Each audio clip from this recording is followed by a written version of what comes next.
এখন পরিমণি সবটি বুঝতে পারলো যে পরিমণি আসলে কি করা উচিত। ফাইনালি সে ফিরে এসেছে। পরিমণির এই যে ফিরে আসাটাকে আপনারা কিভাবে দেখছেন? পরিমণি যখন বক্রীদের দলে জয়েন করেছিল তখন বক্রীদের তো আনন্দ উচ্ছ্বাস, কিন্তু দেখেন উপওয়ালার কি মায়ের, পরিমণি কিন্তু বক্রীদের দলে 6 মাস টিকতে পারলো না। গৌতম বা সাহা এবং বুবলি জুটির সাথে পরিমণি কিন্তু 6 মাসও টিকতে পারলো না। পরিমণি কিন্তু আবার ব্যাক করলো। এখন মাহফুজ কাদির ছবি আপলোড করে বললো এই ছবি দেখে যদি কেউ অসুস্থ হয়ে যায় সেই দায় বা আমার নয়। মাহফুজ কাদির পোস্টটা ইতিমধ্যে আপনারা দেখেছেন, এটা খুবই ভাইরাল পোস্ট। তো পরিমণিকে মাহফুজ কাদরি রাতুল কিব্বের সাথে ছবি পোস্ট করার পরে যে যে ক্যাপশনটা ছিল সেই ক্যাপশনটা আসলে কাকে উল্লেখ করে মাহফুজ কাদরি দিয়েছিলেন এবং এখানে তিনি কাকে অসুস্থতার কথা বলেছেন যে কেউ সুস্থ হয়ে গেলে দায়বার নয়। পরিমণি যখন নাকি বক্রীদের দলে বুবলি গৌতম সাহা বারিশকের দলে ভিড়ে যায় তখন কিন্তু অনেকেই বলে যে অপবিশ্বাসের আসল রূপটা দেখতে পেয়ে পরিমণি অপবিশ্বাসের কাছ থেকে সরে এসেছে। কিন্তু দেখেন পরিমণি কিন্তু সে অপুর কাছেই ফেরত এসেছে। পরিমণিকে যারা ভুল বুঝিয়ে ছলা কলা খাইয়ে নিয়েছিল তারা কিন্তু পরিমণিকে দৌড় রাখতে পারেনি। এখন খেলাটা জমে গেছে না? খেলা পুরো জমে ক্ষীর।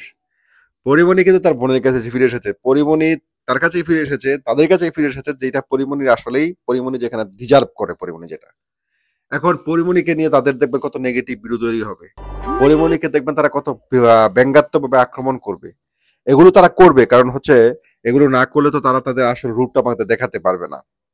তো পরিমণিকে তারা ধরে রাখতে পারলো না এবং পরিমণিও কিন্তু এই নোংরা জায়গায় টিকলো না। কারণ হচ্ছে বক্কি যেখানে যায় বা বুবলি যেখানে যায় সেটা তো দুর্গন্ধযুক্ত একটা পরিবেশ হয়ে যায়। হ্যাঁ, তো এখানে সে তো সুকল্ড এডুকেটেড এবং তারা মানুষের সামনে শয়তানের মতো আচরণ করে, মানে হলো মানুষের সামনে এমন ভদ্র আচরণ করে ভিতরে ভিতরে থাকলে শুধু কুটনামি।